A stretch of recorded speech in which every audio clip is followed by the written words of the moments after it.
The grand colonial home in Fairfield County stood as a monument to success and stability. At 42, Gabriel Lynch had cultivated a meticulous image. Respected security consultant, devoted husband, pillar of the community. His piercing blue eyes were his most notable feature, simultaneously inviting and unreadable.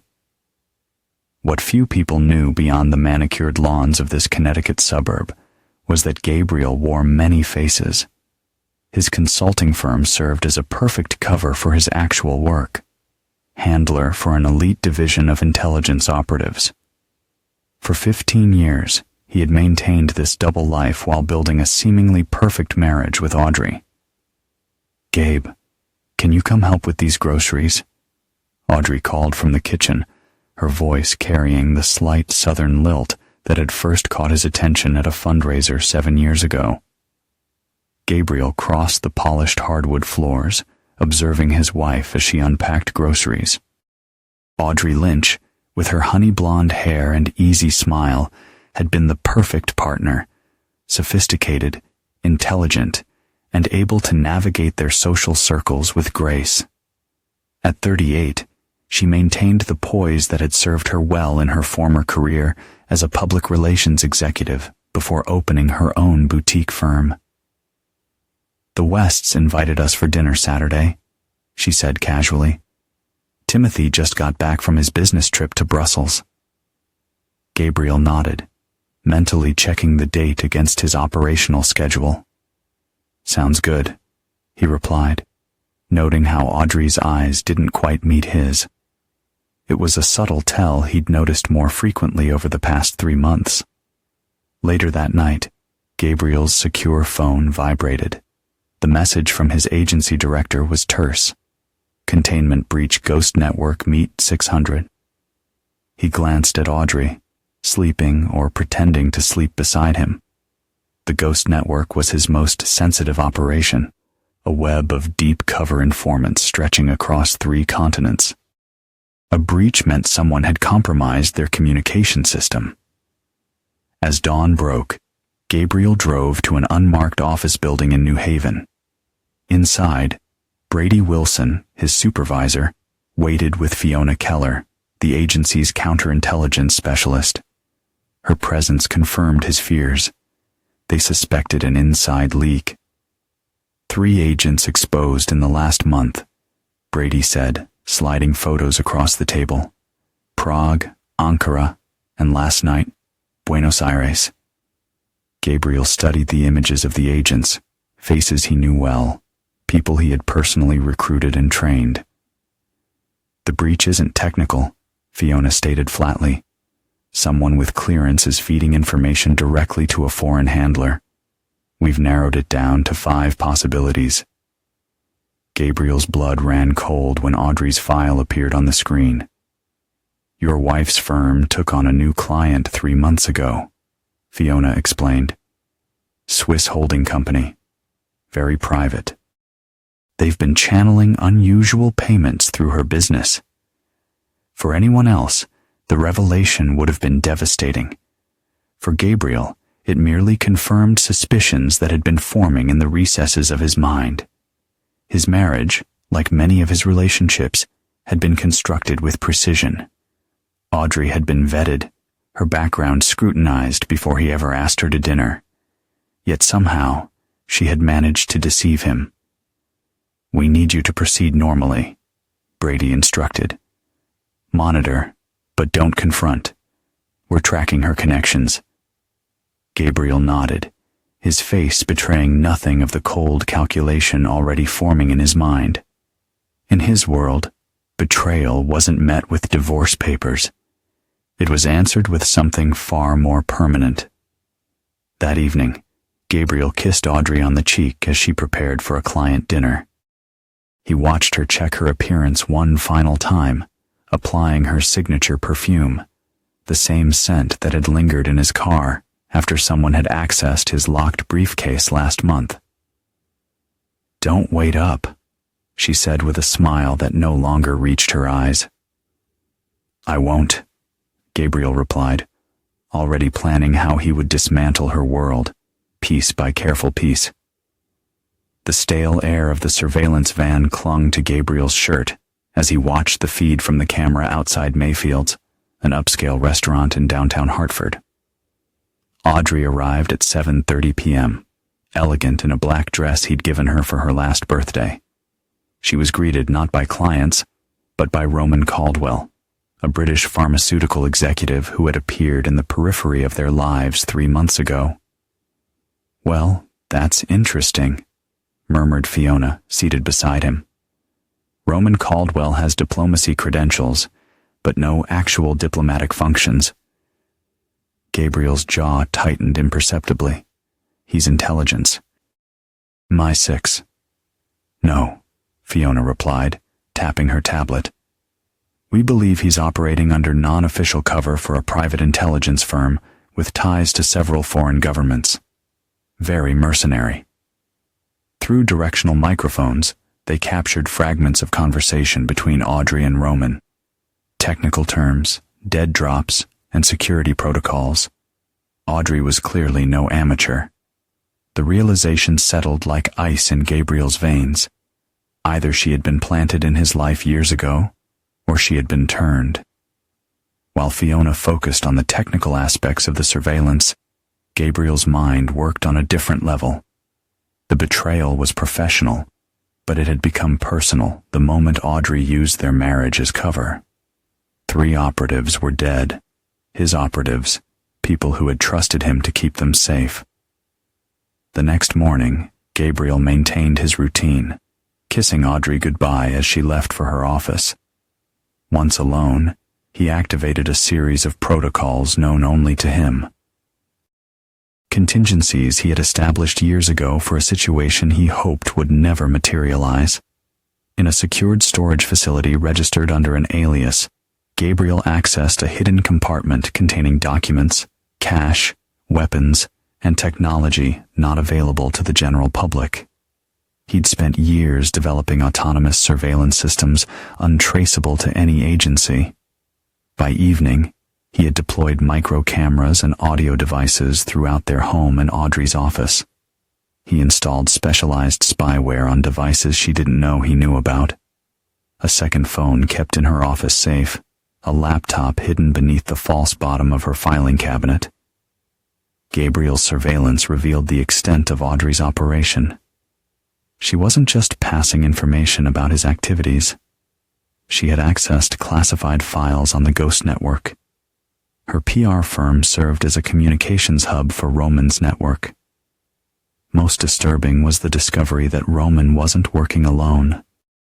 Images from Audrey's hidden laptop revealed the third player, Lewis Parker, Gabriel's longtime friend and the godfather to children he and Audrey had never had. Lewis, a senior FBI counterintelligence official, had been feeding Audrey information about the agency's investigations. In his basement office, surrounded by monitors displaying the extent of their betrayal, Gabriel felt something shift inside him. The cold, analytical part of his brain, the part that had made him exceptional at his job, took complete control. Emotional attachments had always been liabilities in his line of work. Now he understood why.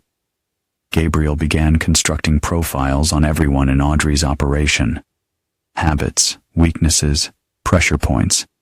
He identified the full network.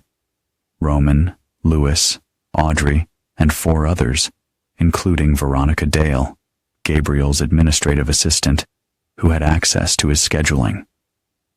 As he assembled the pieces, a plan began to form. Not the agency's plan to simply arrest and interrogate, but his own design. These people had not just betrayed national security.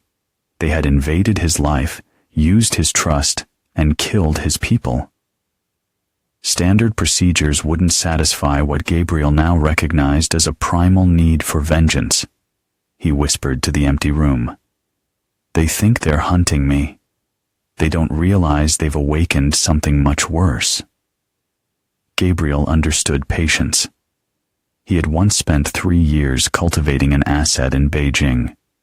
he could wait for the perfect moment to dismantle this conspiracy, not just to end it, but to ensure that everyone involved would suffer consequences far beyond what any court could impose.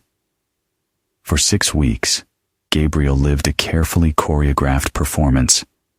To Audrey, he was the same attentive husband, perhaps slightly more distracted by work pressures.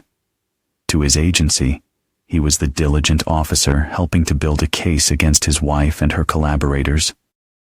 To Brady and Fiona, he appeared appropriately disturbed, but professional. Compartmentalizing his personal pain to focus on the investigation, Gabriel let none of them see what was happening beneath the surface. Behind his placid exterior, he executed the first phase of his plan: isolation. Using encrypted communications that bypassed official channels, he contacted assets who owed him personal favors, people whose names never appeared in any database. Roman Caldwell's operation relied on multiple funding sources. Gabriel systematically targeted each one. A hedge fund manager in London received evidence of financial improprieties that would trigger an automatic audit. A Dubai-based investor suddenly found his visa issues complicated by anonymous tips to immigration authorities. A data breach exposed questionable transactions by a Hong Kong shipping magnate.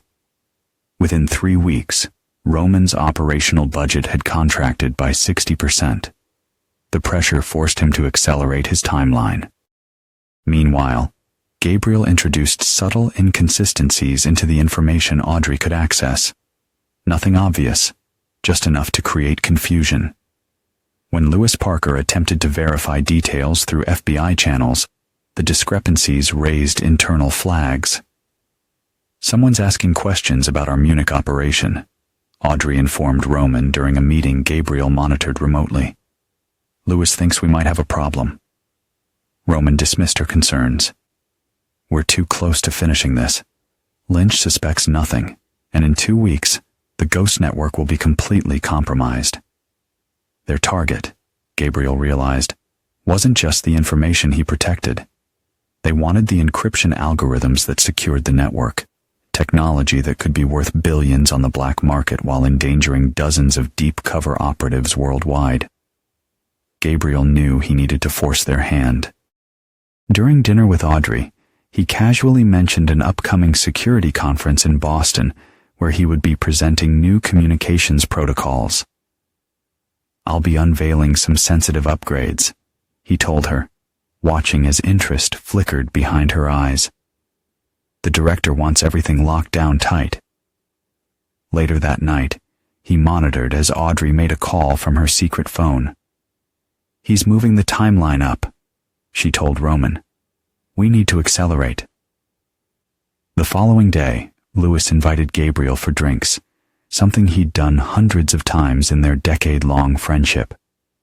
This time, Gabriel detected a subtle difference in his manner. Lewis was fishing for confirmation about the Boston conference, trying to appear casual while steering the conversation toward security details. Gabriel provided just enough information to seem authentic while setting his trap, mentioning that complete documentation would be in his secure briefcase during the trip, the final piece his betrayers needed. That night, he received the expected message from Brady. "Surveillance confirms increased activity. We believe they'll move before Boston. Extraction team on standby for your signal." Gabriel sent his acknowledgement, then deleted the exchange. The agency planned to arrest Audrey and her collaborators once they had concrete evidence of espionage. But Gabriel had experienced too many cases where politically connected criminals received reduced sentences or diplomatic interventions. Lewis Parker's FBI position virtually guaranteed him special treatment. Justice, Gabriel had learned, was rarely served by the system. 3 days before the Boston conference, Gabriel identified unusual financial transfers between accounts linked to Roman's operation. They were positioning resources for either a major acquisition or an escape. Simultaneously, Audrey began moving personal items to a storage facility, preparing for a swift departure.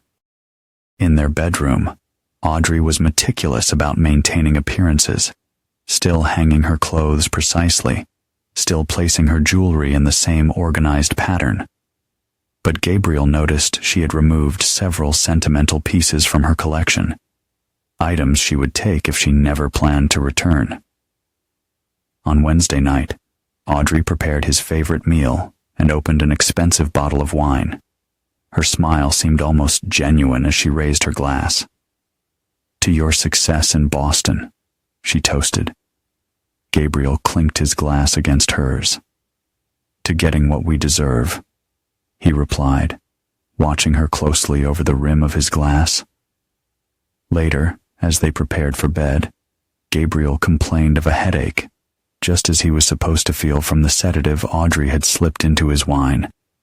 He pretended to fall into a heavy sleep while actually neutralizing the drug with a preventative compound he had taken earlier. Through slitted eyes, he watched as Audrey carefully checked that he was unconscious, then slipped from the bed. She moved to his office, expertly picking the lock on his briefcase, a skill he had never known she possessed. She photographed documents he had prepared specifically for this moment, then returned everything to its exact position. Gabriel remained motionless as she slipped back into bed, turned away from him, and made a brief call. "It's done," she whispered. "We move tomorrow." Gabriel waited until her breathing indicated sleep, then silently left the bed. In his hidden basement office, he sent a single encrypted message. Checkmate initiated. By morning, the pieces of his true plan were in motion. Roman Caldwell considered himself a pragmatist in a world of ideologues. Standing in his penthouse overlooking the Hartford skyline, he reviewed the photographs Audrey had obtained from Gabriel's briefcase. The encryption protocols were exactly what his clients had been seeking, worth every penny of the millions they'd promised. "These look legitimate?" he asked Lewis Parker, who lounged on the leather sofa, whiskey in hand. Lewis nodded, his FBI credentials resting on the coffee table beside him. "Gabriel doesn't create decoys. Too methodical. These are the real algorithms." Roman wasn't entirely convinced. In 15 years of intelligence work, first for Her Majesty's government, then for private interests, Roman had developed a healthy paranoia, and Lynch still suspects nothing. "Audrey has him completely manipulated," Lewis replied. "She says he took the sedative without hesitation." Roman studied the man who had become his most valuable American asset. Lewis had approached him 18 months ago, burned out by bureaucracy and tempted by the fortune Roman's employers offered. As assistant director for counterintelligence, Lewis had access to investigations that could threaten their operation and the ability to misdirect them. "Speaking of Audrey," Roman said, "is she still reliable? 7 years is a long time to maintain a cover marriage." Lewis swirled his whiskey. "Audrey goes where the money is. Always has. Before I recruited her for this operation, she was planning to divorce Gabriel anyway. Said living with him was like living with a robot." Roman's phone chimed with a message from Veronica, Gabriel's assistant, confirming his departure for Boston that afternoon. "Everything's proceeding as planned," he said. "By this time tomorrow, we'll be very wealthy individuals." Across town, Audrey Lynch entered the private vault room at Hartford Trust Bank. Using the key she kept hidden in a hollowed-out makeup compact, she accessed the safe deposit box registered under her maiden name. Inside was everything she needed for her new identity: passport, credit cards, and documentation for accounts in the Cayman Islands. Audrey had spent years preparing for this moment. Her marriage to Gabriel had initially been a means to an end, a long-term intelligence operation targeting his access. She hadn't expected to feel anything for him, and for the first few years, she hadn't. Gabriel was handsome and intelligent, but emotionally distant, always holding something back. It had made manipulating him easier, but living with him difficult. Roman had offered her a way out and a substantial payday. As she closed the safe deposit box, Audrey felt a momentary pang of something resembling regret. Despite everything, there had been good moments with Gabriel. But she had made her choice long ago, when Lewis first approached her with evidence of her past financial indiscretions and offered her an alternative to prosecution. "Mrs. Lynch," the bank manager interrupted her thoughts. "There's a call for you at the front desk. They say it's urgent." Audrey followed him to the desk where she took the receiver. "Hello. The operation is compromised." The voice belonged to Veronica, Gabriel's assistant, and their inside source at his agency. "Gabriel never boarded the plane to Boston, and 2 of our funding sources have been frozen. We need to move to the contingency plan." Audrey's heart raced. "What about Lewis and Roman? I can't reach them." "Meet at the secondary location in 1 hour." The line went dead, leaving Audrey with a growing sense of dread. She tried calling Roman, then Lewis, receiving no answer from either. As she drove toward the rendezvous point, an abandoned manufacturing facility outside the city, she couldn't shake the feeling that something was very wrong. Meanwhile, Roman received similar news from another source. Standing on his penthouse balcony, he ended the call and turned to Lewis. "We've got a problem. Gabriel's agency is mobilizing teams, and our accounts in Singapore and Zurich have been frozen." Lewis paled. "How?" "The operation was airtight." "Apparently not," Roman replied coldly. "Collect what you need. We're moving to the contingency location." As they prepared to leave, the elevator to Roman's penthouse activated. Both men drew weapons instinctively. "Are you expecting someone?" Lewis whispered. Roman shook his head, moving silently toward the security monitor. The elevator camera showed an empty car ascending to their floor. When the doors opened, no one emerged. Instead, a small metallic sphere rolled into the apartment, releasing a dense white smoke. Lewis fired blindly into the cloud, while Roman moved toward the emergency exit. Neither man made it more than 3 steps before the paralyzing agent took effect. As consciousness faded, Roman glimpsed a figure in a gas mask emerging from the smoke. The last thing he heard was a familiar voice. "Hello, Roman. We have a lot to discuss." Across town, Audrey arrived at the rendezvous location, finding it deserted. She checked her watch. She was right on time. Where was Veronica? Her phone rang with an unknown number. "Where are you?" she demanded. "Hello, Audrey." The voice froze her in place. "Gabriel, I believe you're looking for Veronica. She's indisposed at the moment." "Gabriel, I can explain." "I'm sure you can," he replied, his tone conversational.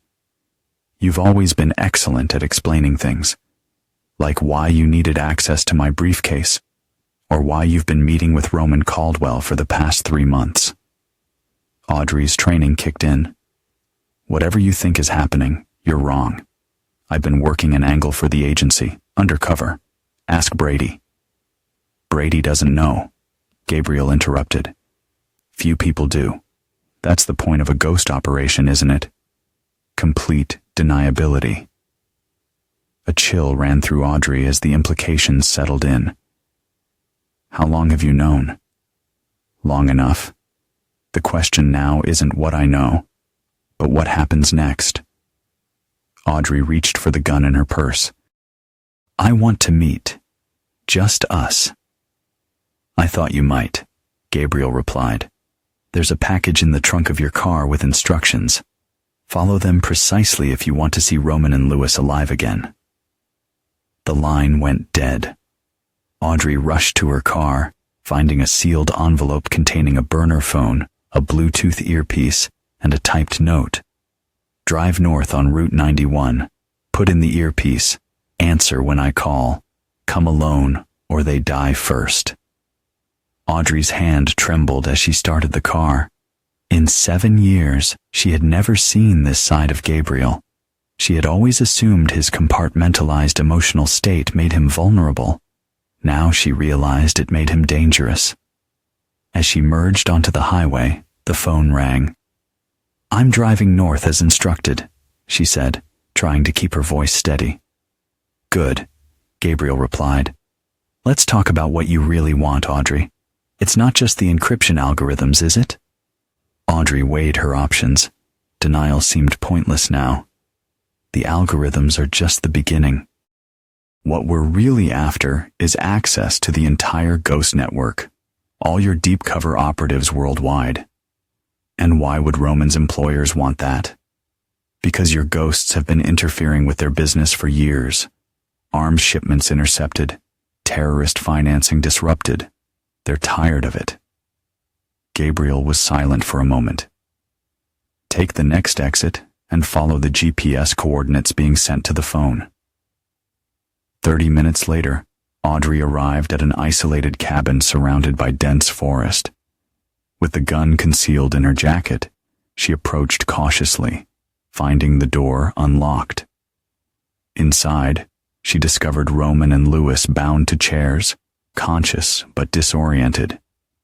Gabriel sat calmly in an armchair across from them, no weapon visible. "Welcome to the family reunion," he said, gesturing to an empty chair. "Have a seat. We have so much to discuss." 7 years of marriage, Gabriel said conversationally. "And I never knew you could pick a lock, Audrey." "That's quite a skill for a PR executive." Audrey remained standing, her hand near the concealed weapon. "There's a lot we didn't know about each other." Gabriel nodded thoughtfully. "Apparently. For instance, I didn't realize my wife was recruited by my best friend to spy on me." He glanced at Louis, who strained against his restraints. "Or that my trusted FBI counterpart was selling access to the highest bidder." "Gabriel," Louis began. "This isn't what it looks like," Gabriel interrupted. "It's exactly what it looks like. Treason wrapped in betrayal, packaged with a personal touch." He turned his attention back to Audrey. "The gun in your jacket won't help. Please sit." Audrey slowly took the seat, calculating her options. Gabriel seemed different. His usual controlled demeanor was replaced by something more unpredictable. "What do you want?" Roman finally spoke, his British accent more pronounced under stress. Gabriel smiled without warmth. "Interesting question from the man who's been trying to dismantle my operation, but fair enough."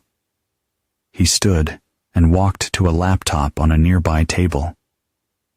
"I want to understand the full scope of your betrayal before I decide what to do about it." He turned the screen toward them, displaying surveillance photos of their meetings, transcripts of calls, and financial records tracing money from foreign sources to shell companies they controlled.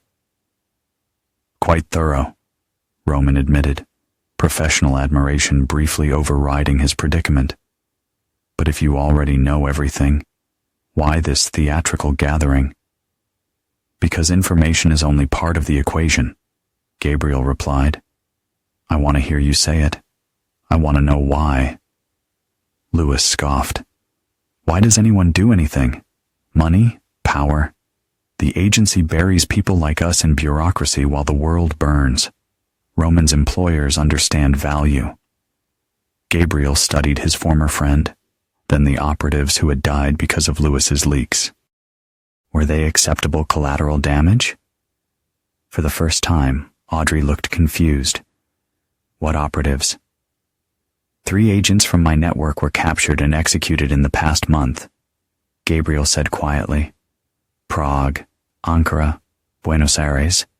People I recruited, people I promised to protect." Audrey turned to Roman, who avoided her gaze. "You said no one would get hurt. That was our agreement. Roman shrugged as much as his restraints allowed. Business necessities. Their identities were leveraged to establish our credibility. Gabriel observed the dynamic with interest. You didn't know, Audrey. Your partners sacrificed lives to advance their timeline. Don't act self-righteous, Roman interjected. Your precious agency has sacrificed plenty of lives when convenient. We're all playing the same game. Gabriel's expression hardened. No, we're not. And that's a distinction you'll soon appreciate. He pressed a button on the laptop, and screens embedded in the walls activated, displaying video feeds of various locations. Roman's penthouse being searched by federal agents, the offices of Audrey's PR firm surrounded by FBI vehicles, and Lewis's home as his wife was escorted out by authorities. What have you done? Lewis demanded, struggling against his restraints. I've simply shared some of our information with official channels, Gabriel explained. Your homes, offices, and known associates are being investigated as we speak. Your assets are frozen. Your contacts are being arrested across 3 continents. Roman maintained his composure.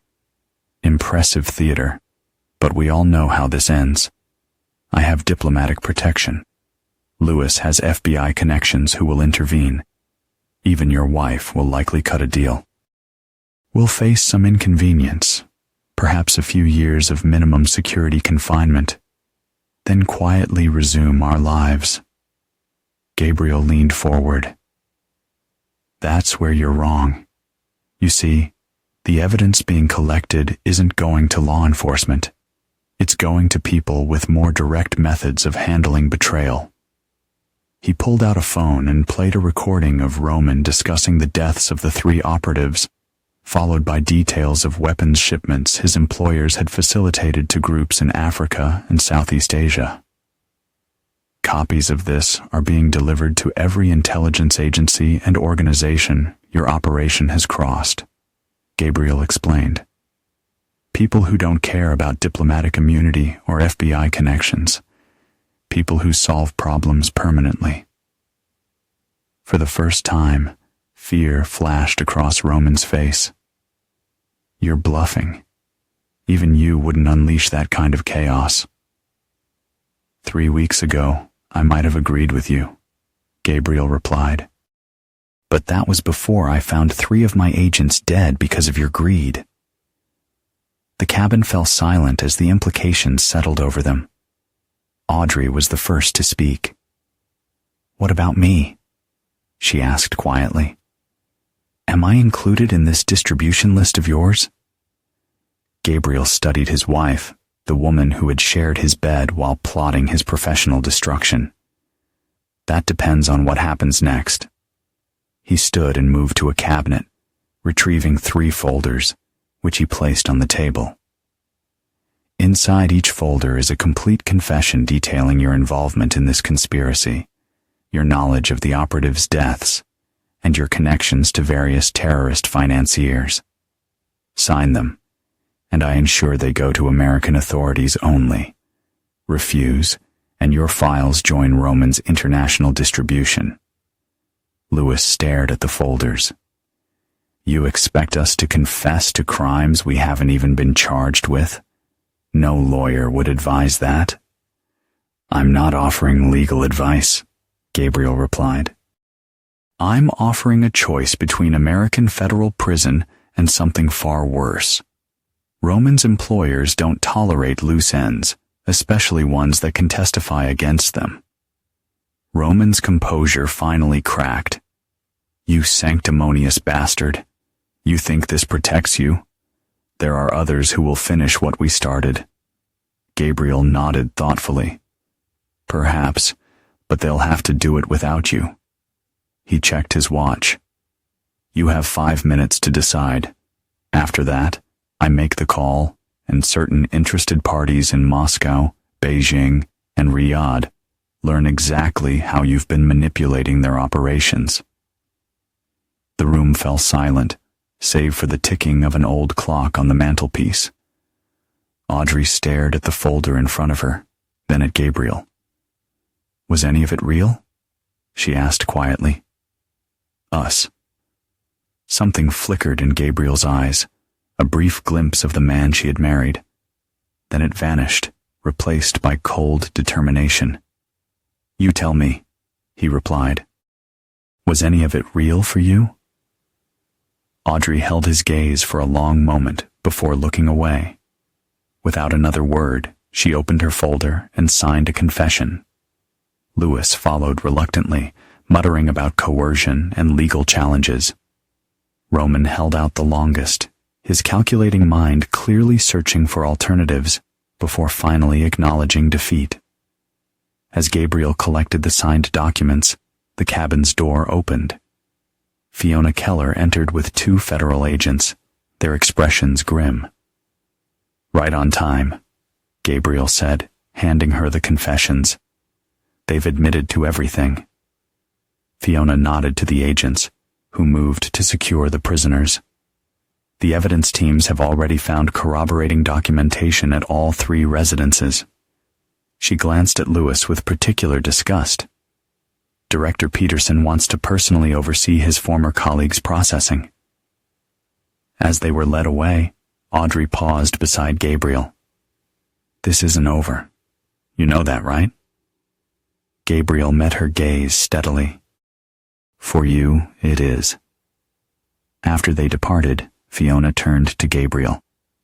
The agency wants you back at headquarters for debriefing. Gabriel shook his head. Not yet. There's still one loose end to address. Fiona studied him carefully. Official channels only from here, Gabriel. The director was clear. Of course, he replied with a thin smile. Just some personal matters to settle first. Once alone, Gabriel returned to the laptop, accessing a secure channel that wouldn't appear in any agency logs. The face that appeared on screen belonged to a man known in certain circles only as the contractor. The packages are ready for delivery, Gabriel informed him. Proceed as discussed. The man nodded once before the connection terminated. Gabriel closed the laptop and gazed out the window at the darkening forest. His agency would get their confessions and convictions. Justice would be served through official channels. But for the 3 operatives whose bodies had been returned in diplomatic pouches, for the years of lies in his own home, for the subversion of everything he had worked to protect, for that, Gabriel had arranged a different kind of reckoning. He poured himself a whiskey and waited for night to fall. 3 weeks after the arrests, Gabriel sat in the director's office at agency headquarters, listening as Peterson described the fallout from what was now being called the Caldwell conspiracy. Lewis Parker is cooperating fully, Peterson explained. His testimony has already led to the identification of 12 foreign assets embedded in various agencies. Gabriel nodded, maintaining the professional demeanor expected of him. And Roman. Peterson's expression darkened. Caldwell is proving more resistant. His diplomatic connections have secured him certain privileges during detention. Not surprising, Gabriel commented. And Audrey, your wife, Peterson said carefully, has requested a meeting with you. Her attorney believes she can offer additional information in exchange for considerations at sentencing. Gabriel kept his face neutral. I'll take it under advisement. After the briefing, Fiona walked with Gabriel toward the parking garage. Are you actually considering meeting with her? She asked once they were alone. I haven't decided, Gabriel replied, though they both knew it was a lie. The psychological evaluation team is concerned about your state of mind, Fiona said bluntly. They've recommended extended leave. Gabriel smiled faintly. And what do you recommend? Fiona studied him before answering. I think you've compartmentalized this situation like you do everything else. I think you're functioning perfectly well professionally, and I think that terrifies them, but not you. I've worked with you long enough to understand that your emotional control isn't a deficiency. It's a tool.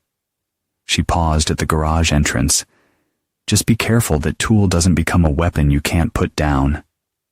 That evening, Gabriel drove to the federal detention center where Audrey awaited trial. In the sterile visitation room, she looked smaller somehow, the confident woman he had married diminished by prison garb and the weight of her circumstances. "Thank you for coming," she said as he took the seat across from her. "My lawyer said you've refused previous requests." "I've been busy," Gabriel replied. "Cleaning up the aftermath tends to be time-consuming." Audrey folded her hands on the table. "I have information, names, contacts, operational details that weren't in my confession. And in exchange, you want what? A reduced sentence? Witness protection?" "I want to explain," she said quietly. "Not to justify what I did, but so you understand how it happened." Gabriel studied her face, searching for the manipulation he had come to expect. Instead, he found something that looked remarkably like genuine regret. "I'm listening," he said finally. Audrey took a deep breath. "I was facing federal charges for financial improprieties at my previous firm before we met. Lewis approached me with an offer. Work with him to gather intelligence on certain targets, and the charges would disappear." She met his gaze. "You weren't the original target. That came later, after we were already married." "And you never considered coming to me?" Gabriel asked, his voice carefully controlled. "By then, I was already compromised. Lewis had evidence of my initial cooperation." She looked down at her hands. "And yes, part of it was the money. Roman promised enough to disappear permanently, to start fresh with him." Gabriel asked the question, surprising them both. "Did you love him?" Audrey shook her head. "No. Roman was business only." She hesitated. "I had planned to go alone. Despite everything, I couldn't bring myself to—" She trailed off. "To what?" "To watch what they planned to do to you once they had what they needed," she finished quietly. Gabriel absorbed this information, filing it away with everything else he had learned about the woman he had shared his life with. "The operatives who died," he said finally.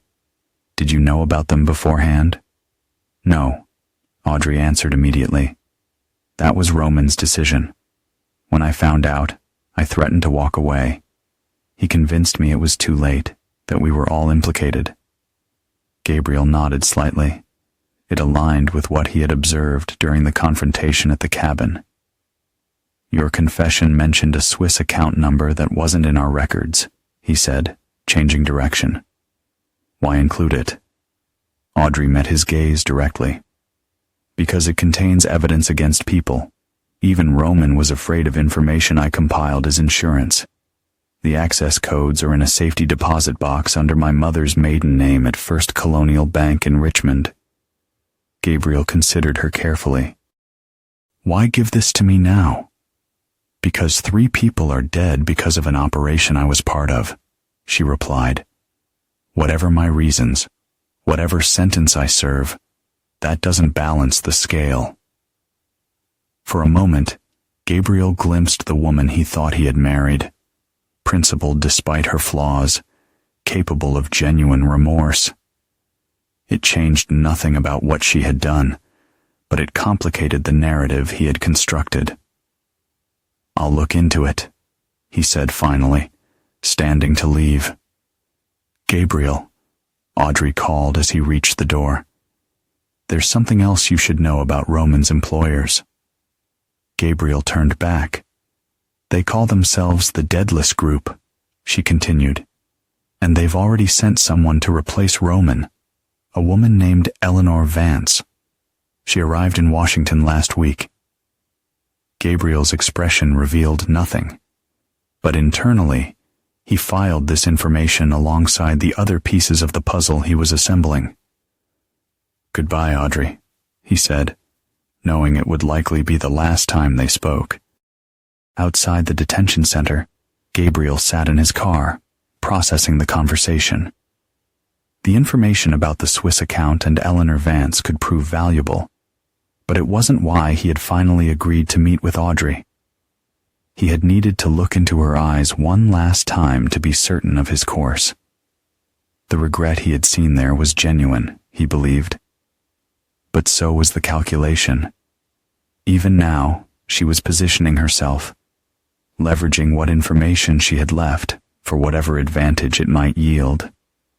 His phone chimed with a message from an encrypted channel.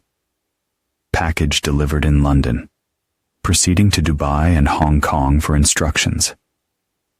Gabriel deleted the message. The packages were evidence files on Roman's financial backers, delivered not to authorities, but to rival criminal organizations with reasons to eliminate those involved. Within days, Roman's support network would be dismantled in ways no legal system could accomplish. As for Roman himself, Gabriel had ensured that certain inmates at the federal detention center received information about Roman's role in exposing undercover operations that had sent some of their associates to prison. Justice would find Roman long before his case reached trial. Next came Lewis. As the FBI's former assistant director for counterintelligence, he had made many enemies within the intelligence community. Several of those enemies now had detailed files documenting how Lewis had compromised their operations, endangered their agents, and profited from their losses. His protection within the system was eroding by the hour. And finally, there was Audrey. Despite everything, Gabriel had arranged for her to receive the most conventional justice, a federal trial, testimony against bigger targets, and eventual incarceration at a minimum security facility. Not out of lingering affection, but because her betrayal, while profound, had limits she had not crossed. Gabriel started his car and headed not toward his empty house in Connecticut, but to a private airfield outside the city. The agency believed he was taking leave to process his personal trauma. In reality, he was pursuing the lead Audrey had provided. Eleanor Vance, the Deadless Group, new players in a game that had just become personal. As his plane lifted off, Gabriel reviewed what he knew about Deadless from fragmented intelligence reports. A shadow organization connecting government officials, intelligence operatives, and criminal enterprises across borders. An organization that had infiltrated his life once and would undoubtedly try again. This time, however, Gabriel wasn't just a target. He was a hunter with nothing left to lose. And as the three operatives who had died in Prague, Ankara, and Buenos Aires could have attested, Gabriel Lynch protected his own.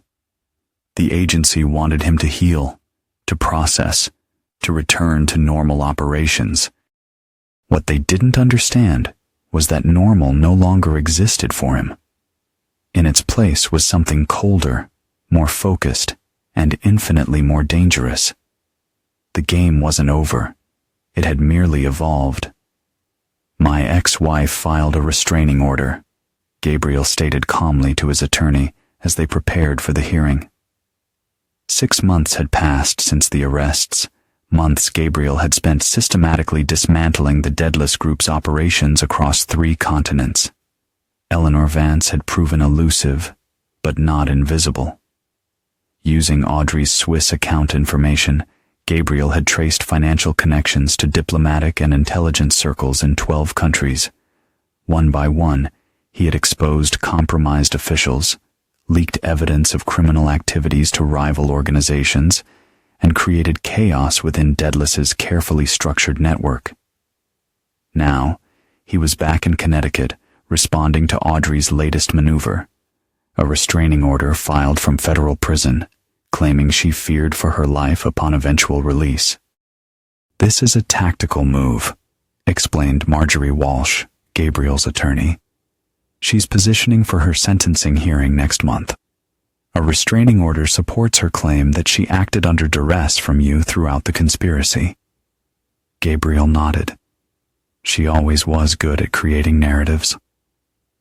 The courtroom was mostly empty when they entered.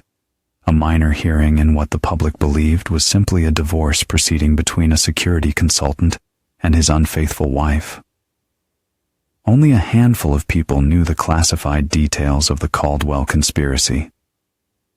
Judge Walter Friedman entered, a stern man with a reputation for by-the-book proceedings. After preliminary instructions, Audrey's attorney presented their case, painting Gabriel as a controlling, potentially violent husband who had manipulated his vulnerable client into criminal behavior. "He's a violent monster," Audrey sobbed dramatically when called to testify. "I lived in fear every day. The things he made me do, the people he threatened." She broke down, her performance impressive, even to Gabriel, who had seen her genuine emotions enough to recognize the difference. Her attorney presented evidence of Gabriel's supposedly violent tendencies. Carefully edited emails, statements from friends who had observed his controlling behavior, and psychological evaluations suggesting his compartmentalized emotional state indicated potential sociopathic tendencies were all presented as evidence. When Gabriel's turn came, his attorney began a methodical dismantling of Audrey's claims. Former colleagues testified to his professional conduct. Friends described his measured temperament. Finally, Gabriel himself took the stand, his demeanor calm and collected, which Audrey's attorney immediately tried to use against him. "Mr. Lynch, your wife has described living in terror of your unpredictable anger. Yet, you sit here showing no emotion whatsoever. Doesn't that support her characterization of your abnormal emotional control?" Gabriel met the attorney's gaze steadily. "I believe in facts, counselor. Emotional displays don't serve the truth." "And what is the truth, Mr. Lynch?" "That your wife betrayed you, so you systematically destroyed her life." "Objection," Gabriel's attorney interjected. "Argumentative." "Sustained," Judge Friedman ruled. "Counsel, confine yourself to questions relevant to the restraining order." Audrey's attorney shifted tactics. "Mr. Lynch, isn't it true that you personally orchestrated the investigation that led to your wife's arrest?" "I reported suspicious activities to appropriate authorities, as any citizen should," Gabriel replied evenly. "And isn't it also true that since her incarceration, 3 people connected to her case have died under mysterious circumstances?" Gabriel's attorney objected again, but Gabriel raised his hand slightly. "I'd like to answer that, Your Honor." Judge Friedman nodded cautiously. Roman Caldwell was killed in a prison altercation by inmates with connections to operations he compromised. Lewis Parker apparently committed suicide while awaiting trial, though his death remains under investigation. And Viktor Zubov, a financial backer of their operation, died in what Dubai authorities ruled a boating accident. Gabriel's voice remained perfectly measured. "I was not present for any of these events, nor did I have any direct involvement in them." Technically true, though Gabriel had ensured that information about Roman reached certain inmates, had leaked evidence of Lewis's cooperation to dangerous former targets, and had anonymously provided Zubov's location to a rival criminal faction. The attorney pressed on. "Quite a coincidence that everyone who betrayed you is met with tragedy. Doesn't that pattern support my client's fear for her safety?" "I said nothing," Gabriel replied, his voice finally showing a hint of emotion. "When my wife betrayed not just me, but national security, I pursued justice through proper channels. The consequences others faced came from their own actions and enemies they made long before I entered the picture." The questioning continued for another hour before Judge Friedman called a recess. As court officers escorted Audrey back toward the holding area, she passed close enough to Gabriel to whisper, "You think you've won, but you have no idea what's coming." When court reconvened, Gabriel's attorney presented their final evidence, a sealed envelope delivered to the judge. "Your Honor, this contains classified information cleared for your review by federal authorities. It documents the full extent of Mrs. Lynch's involvement in an espionage conspiracy and demonstrates that her current claims are part of a documented pattern of manipulation." The judge's face turned pale as he reviewed the contents. The envelope contained not just the official case files, but additional evidence Gabriel had gathered independently, recordings of Audrey discussing the restraining order strategy with another inmate, planning to leverage it for sentencing considerations. "Bailiff, arrest this woman immediately," Judge Friedman thundered, clearly disturbed by what he had read. "The court finds these restraining order claims not only baseless, but fraudulent, constituting perjury and contempt of court." Audrey's composed facade crumbled as she realized her miscalculation. "You don't understand," she protested as the bailiff approached. "He's not who you think he is. Ma'am, do you have any idea who your ex-husband really is?" the judge asked sternly, referencing the decorated service record included in the classified file. "The federal agents outside want to know where you hid the documentation related to your overseas accounts and remaining conspirators." As Audrey was led away, her eyes locked with Gabriel's. In that moment, she finally understood that the man she had betrayed had been methodically orchestrating not just legal justice, but a comprehensive destruction of everyone involved in the conspiracy. Outside the courthouse, Fiona Keller waited beside a black SUV.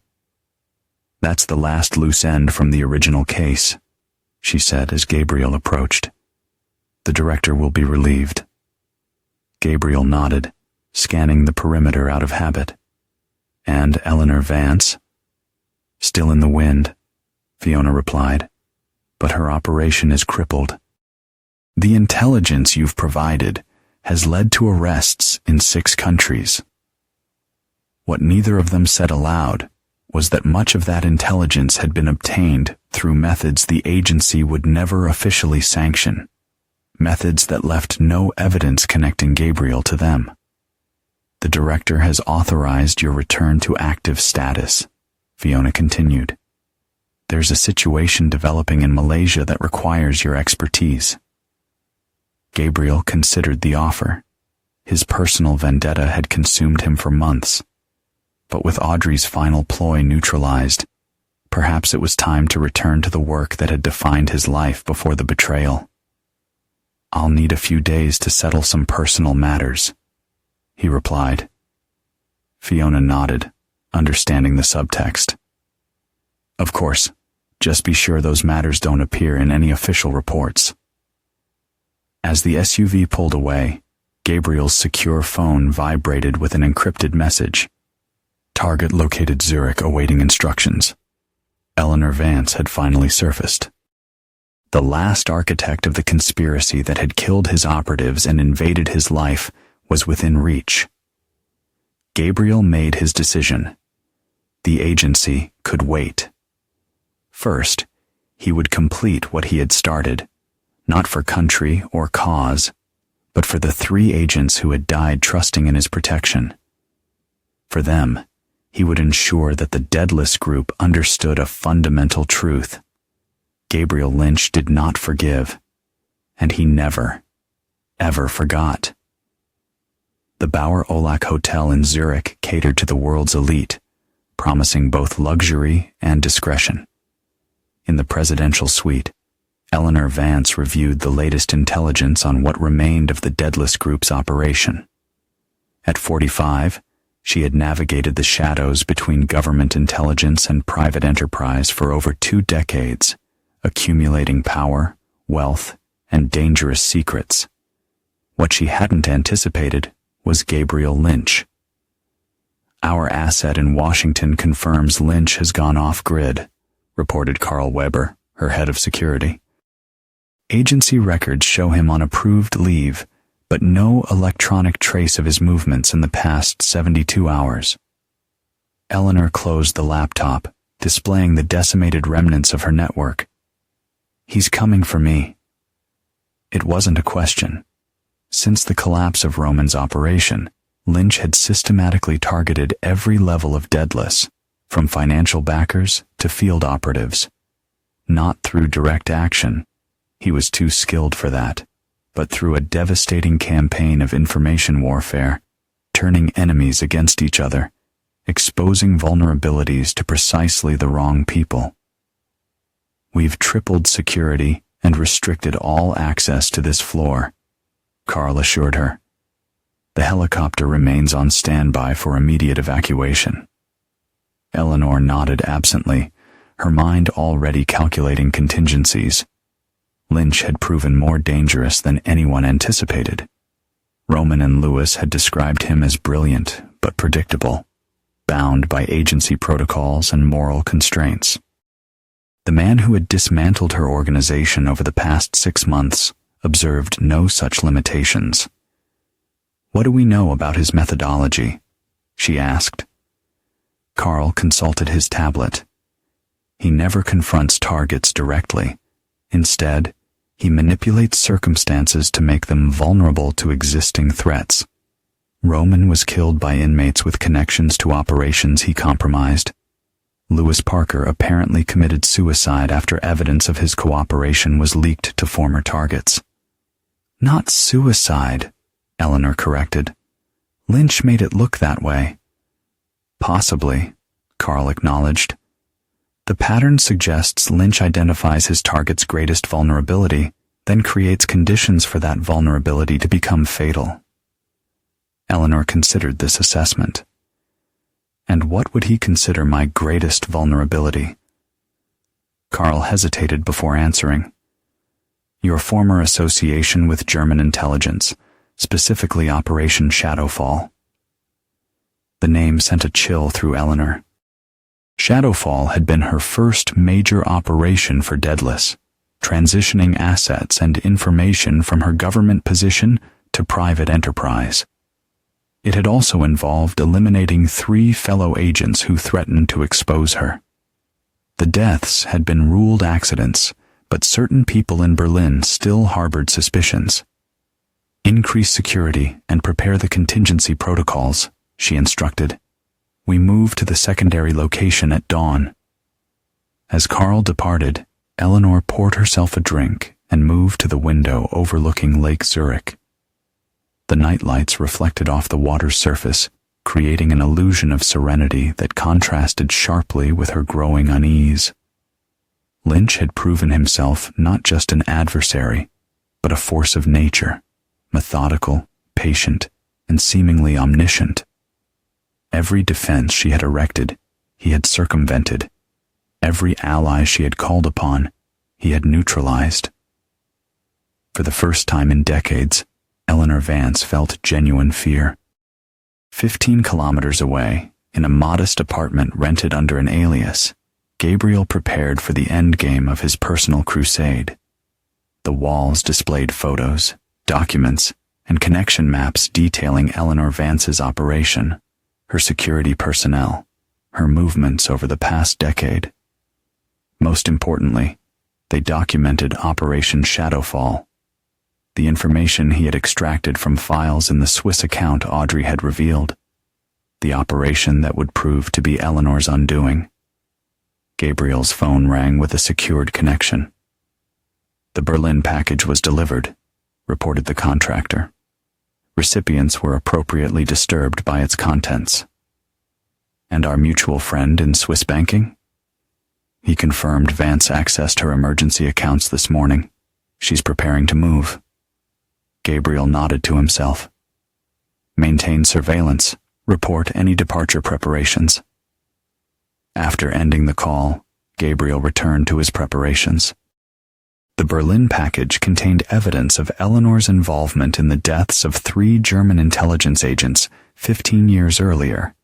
Evidence delivered not to authorities, but to the victim's former colleagues who had long suspected foul play. Meanwhile, across Zurich, 3 black vehicles pulled up outside the Boer au Lac. The men who emerged wore no uniforms or identification, but their purposeful movement and coordinated approach suggested professional training. In the hotel security center, Carl noticed the arrivals on the monitors. Possible hostiles approaching the main entrance, he reported to Eleanor via secure comm. Identification, she demanded, already moving toward her packed go-bag. Negative, but they match the profile of German federal police.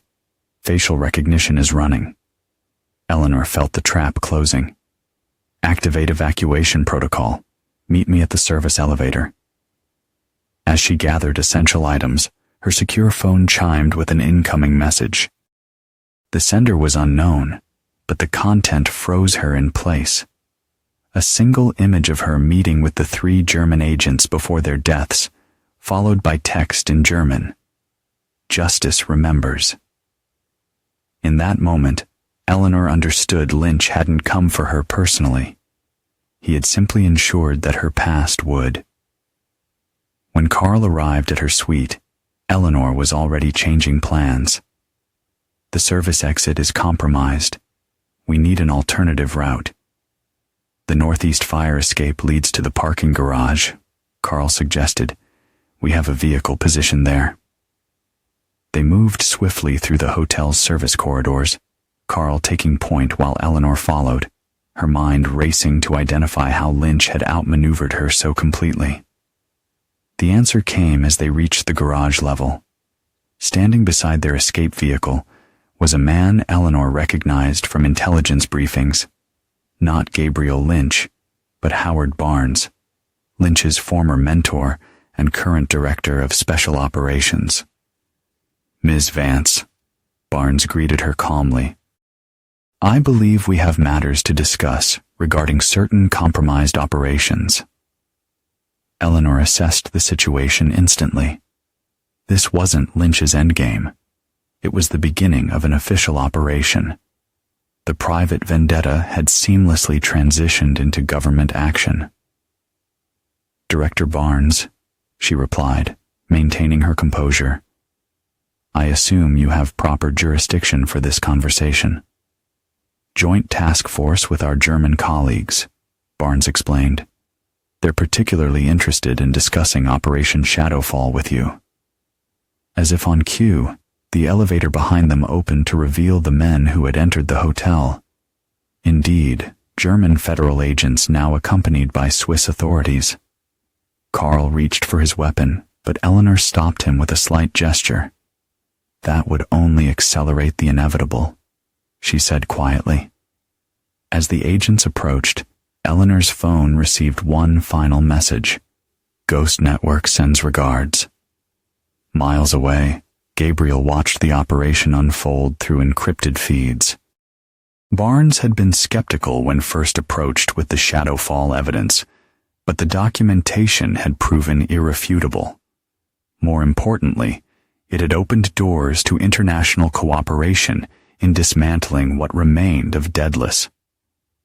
Gabriel's personal vendetta had evolved into something larger, a sanctioned operation to eliminate a threat not just to him, but to multiple intelligence agencies. As he observed Eleanor Vance being escorted to a secure vehicle, Gabriel felt not satisfaction, but a quiet sense of completion. The operatives who had died in Prague, Ankara, and Buenos Aires had been avenged. The organization that had invaded his life had been dismantled. The betrayers had faced consequences far beyond what any court could impose. Yet beneath that resolution lay something hollow. The recognition that vengeance, however complete, offered no true restoration.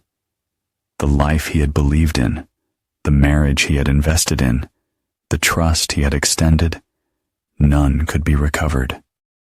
Gabriel closed the feeds and began methodically erasing all evidence of his off-books operation. Tomorrow, he would report for assignment in Malaysia. resuming the professional identity that had always defined him. The handler would return to handling assets, managing operations, protecting his network. The personal reckoning was complete.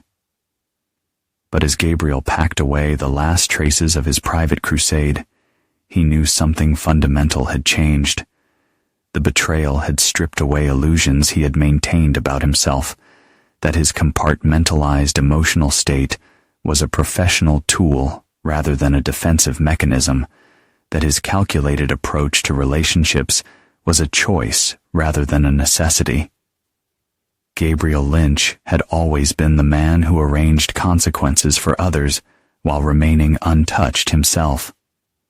Now he understood that his greatest deception had been believing he was immune to the cost of those arrangements. As night settled over Zurich, Gabriel departed the apartment, leaving no trace of his presence. His phone received one final update from Barnes. Subject secured. Operation concluded. With that confirmation, Gabriel closed the chapter on the most personal operation of his career. The handler had done what handlers do: identified threats, neutralized risks, protected assets. The fact that those assets had included his own sense of justice was a detail that would appear in no official report. 6 months after Eleanor Vance's arrest, Gabriel stood on the observation deck of Marina Bay Sands in Singapore, watching the city lights reflect off the water 37 stories below. His assignment in Malaysia had expanded into a regional operation, rebuilding intelligence networks compromised during the Deadless affair. "Beautiful view," commented a familiar voice behind him. Gabriel turned to find director Howard Barnes, unexpected, but not unwelcome. "I wasn't aware you were in Singapore." "Just arrived," Barnes replied, joining him at the railing. "The president's intelligence briefing mentioned your work here. Impressive results."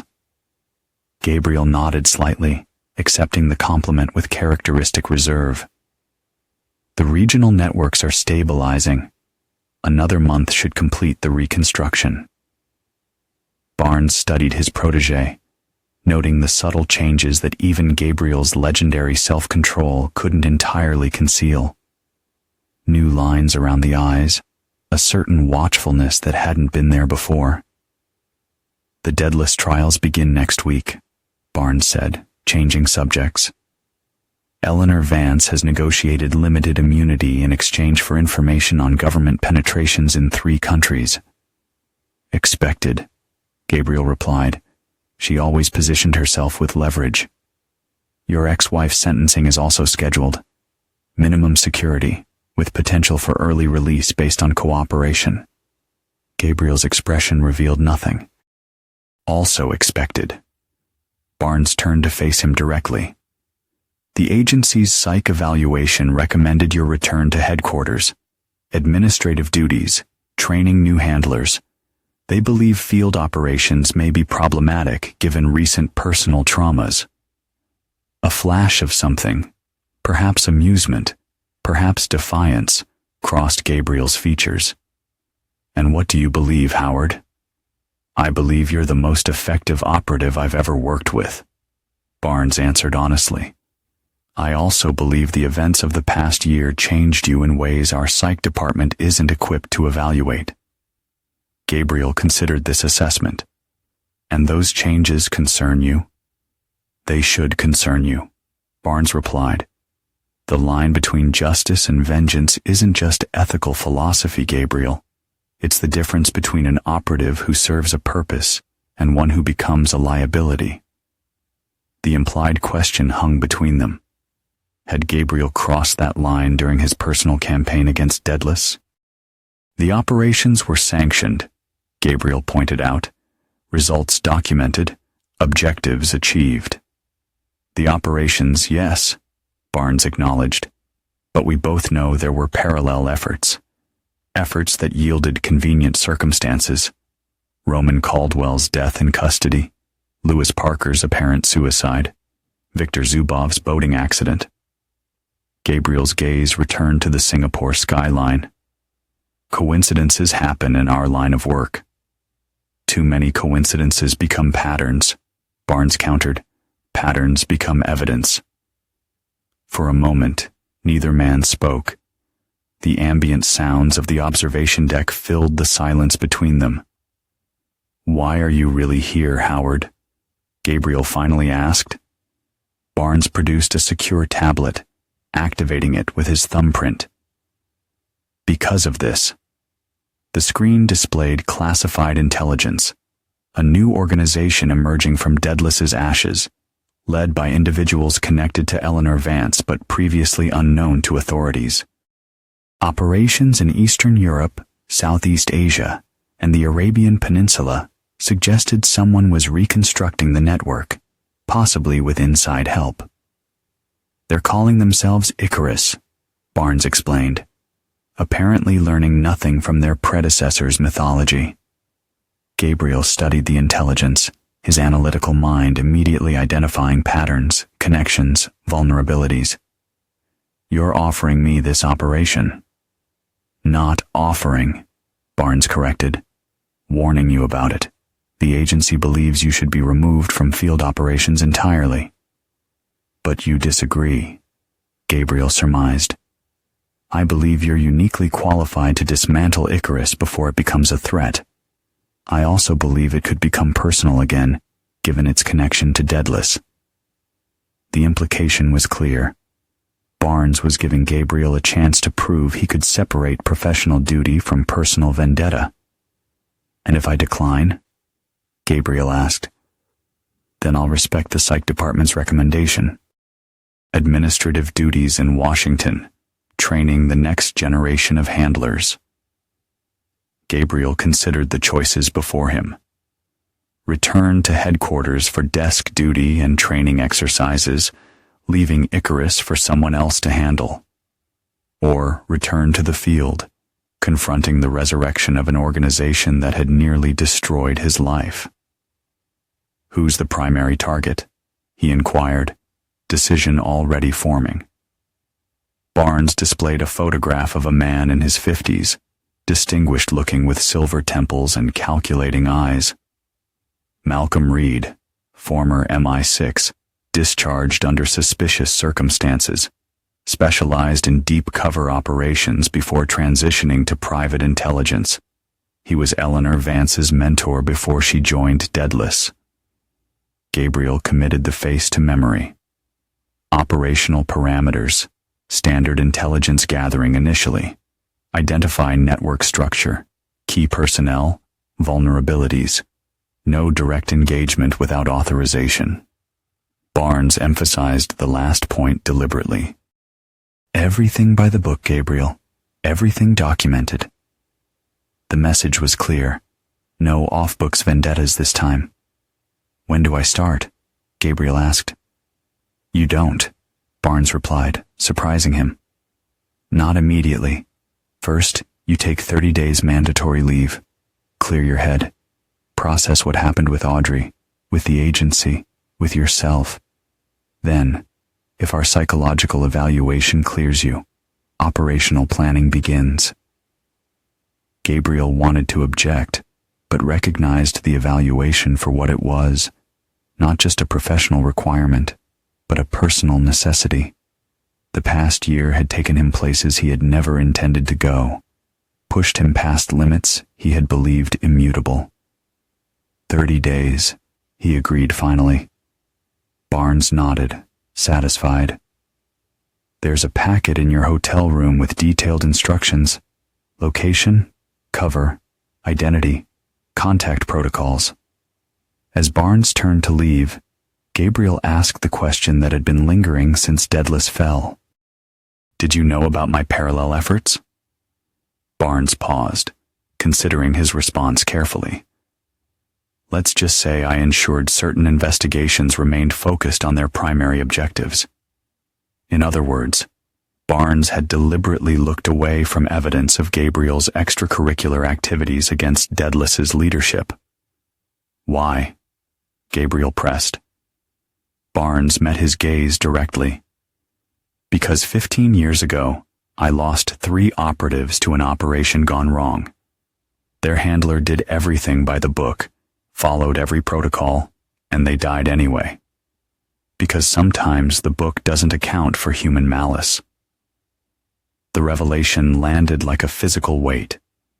Barnes had lost operatives just as Gabriel had. He understood the particular burden of a handler whose people had died under his protection. The agency needs operatives who follow rules, Barnes continued. But sometimes it needs handlers who understand when rules aren't enough. The trick is knowing the difference. With that, he departed, leaving Gabriel alone with the Singapore skyline and the weight of decisions made and yet to come. 3 days later, Gabriel arrived at a remote property in northern Maine, a cabin on a lake, isolated enough for solitude, but connected enough for security. The vacation package Barnes had arranged included everything needed for 30 days of decompression, supplies, secure communications if needed, and a comprehensive file on Malcolm Reed and the emerging Icarus network. On his first evening, Gabriel stood on the dock watching the sunset paint the lake in fiery colors. In his hand was a sealed envelope he had carried since leaving Singapore, Audrey's final letter, delivered through official channels after her sentencing. For hours, he debated whether to read it. What could she possibly say that would matter now? What explanation or justification could change what had happened? Yet something compelled him to open it as darkness settled over the water. Inside was a single page with just a few lines in Audrey's distinctive handwriting. Gabriel, you once asked if any of it was real. The answer is yes. More than I wanted, less than you deserved. I won't ask forgiveness. We both know some betrayals can't be forgiven. I only want you to know that in the end, I understood exactly who you are. And despite everything, I hope someday you find peace with that knowledge too. He read the words twice before methodically tearing the letter into small pieces, watching as they scattered across the dark water, dissolving into the lake like the life he had once believed was his. Inside the cabin, he opened the Icarus file, spreading the contents across the rustic table. Photos, intelligence reports, network analyses, the familiar elements of an operation taking shape. Malcolm Reed's face stared up from multiple surveillance images, unaware that he had already been targeted by the man whose operatives had died because of Daedalus. As Gabriel began organizing the information, categorizing threats, and identifying vulnerabilities, he felt the familiar analytical focus return. The handler doing what handlers do, protecting assets, neutralizing threats, maintaining the network. But beneath that professional persona, something else stirred.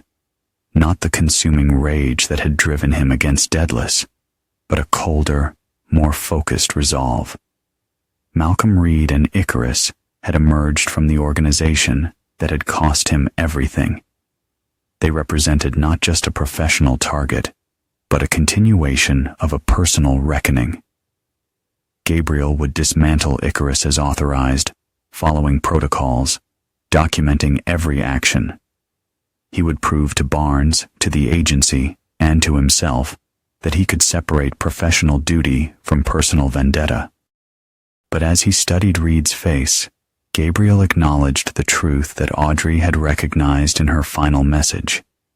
There were parts of himself he had never fully confronted, capacities for calculation, for patience, for ruthlessness that went beyond professional training.